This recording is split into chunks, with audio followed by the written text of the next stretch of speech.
Ciao, oggi mi piacerebbe darvi alcuni consigli per la pronuncia. Hi, today I would like to give you some pronunciation tips. Iniziamo con, per esempio, come pronunciare la sillaba gli. La sillaba gli trova lo stesso suono che è presente nella parola inglese million, in mezzo alla parola million. Un altro consiglio è quello di pronunciare la sillaba gli usando le lettere LJ, gli. Un altro tentativo potrebbe essere quello di pronunciare la sillaba gli a ritroso partendo dalla I, poi aggiungendo la L, li, e alla fine aggiungendo la G e pronunciando gli. We can start from the pronunciation of the syllable gli. Gli has the same sound that you can find in the middle of the word million. Okay? Then another tip could be pronouncing yi as we pronounce LJ, yi. For example, consiglio, consiglio. And a final tip could be pronouncing the syllable yi starting from the last letter, which is I, then adding L, li, and finally adding G and pronouncing yi. Ora, un'altra pronuncia importante è quello del suono R. In questo caso è importante posizionare la lingua dietro gli incisivi superiori e quando si pronuncia una parola con la lettera R, fare vibrare la lingua in mezzo ai denti. Diciamo che è possibile anche seguire tre passaggi. Dunque pronunciare la T e dopo la D, td, td. Il secondo è quello di pronunciare la T e subito dopo la R, tr, tr. È possibile alternare questo esercizio con pronunciando la D e subito dopo la R, dr, dr. Il terzo passaggio è quello di aprire la bocca, posizionare la lingua sul palato dietro gli incisivi superiori senza che tocchino i denti, spostare la lingua indietro lentamente verso la gola dove sentite una piccola cresta e quello è il punto esatto. Another important sounds to be pronounced is the letter A, R. It's important to place your tongue behind the upper incisive teeth, and when you pronounce a word with A, R, make sure that the tongue vibrates between your teeth.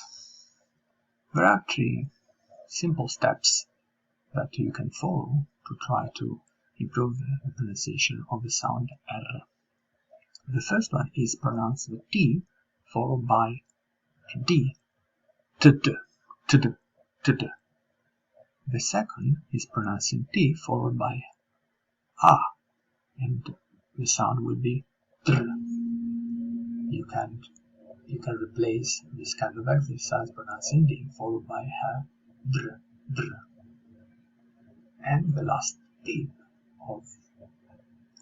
for these 3 steps is basically open your mouth, place the tip of your tongue on the palate behind your upper incisive teeth without touching them, move the tongue back slowly to the throat, and you can feel a little crest. That one is the correct spot. Come potete vedere, dove c'è il cerchio rosso, quello è il punto nel quale la lingua deve stare per pronunciare la lettera R. As you can see in the picture, the red circle is the point, the exact point where the tongue has to be when you pronounce the words with the letter R. Okay? It's also important that the tongue is not touching the palate. Un altro importante suono è quello delle doppie vocali. A, E, per esempio, E, U. Le doppie vocali non generano un suono unificato, pertanto devono essere pronunciate distintamente, come in questi casi A, E, U. E ci sono degli esempi che sono aereo, aeroplano, aeronautica e euro, Europa, europeo. Another important tips about the pronunciation is exactly the pronunciation of the double vowels A-E or E-U. It's important to say that these two vowels together, they don't generate an amalgamated sound, but each letter has to pronounce distinctly. Is A-E, E-U.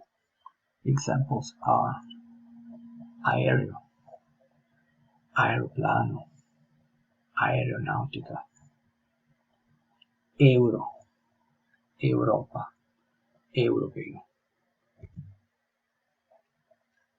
Un altro suono critico della lingua italiana è il suono la pronuncia della lettera Z.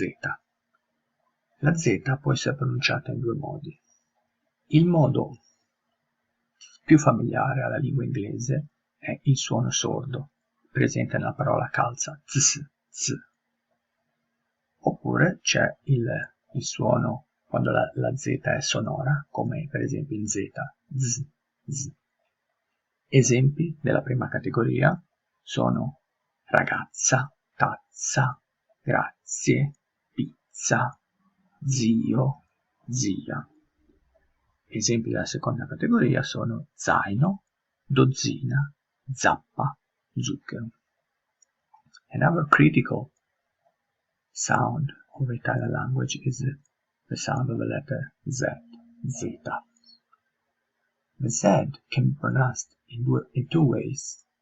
The first one is called death, and it's more familiar to the English language, is S, for example, in the word pets. And the second one is sonorous, and is, for example, you can find it in the word amazing. Examples that were belonging to the first category were ragazza, tazza, grazie, pizza, zio, zia. Other examples that were falling into the second category are zaino, dozzina, zappa, zucchero. It's important to add that these pronunciations they can be different from region to region, so it's not that easy to identify which is the correct pronunciation. However, if you are doubtful how to pronounce the letter Z, you can use the most common, the pronunciation that is more used in the English language, which is S, for example, pets. Alla prossima and see you next time.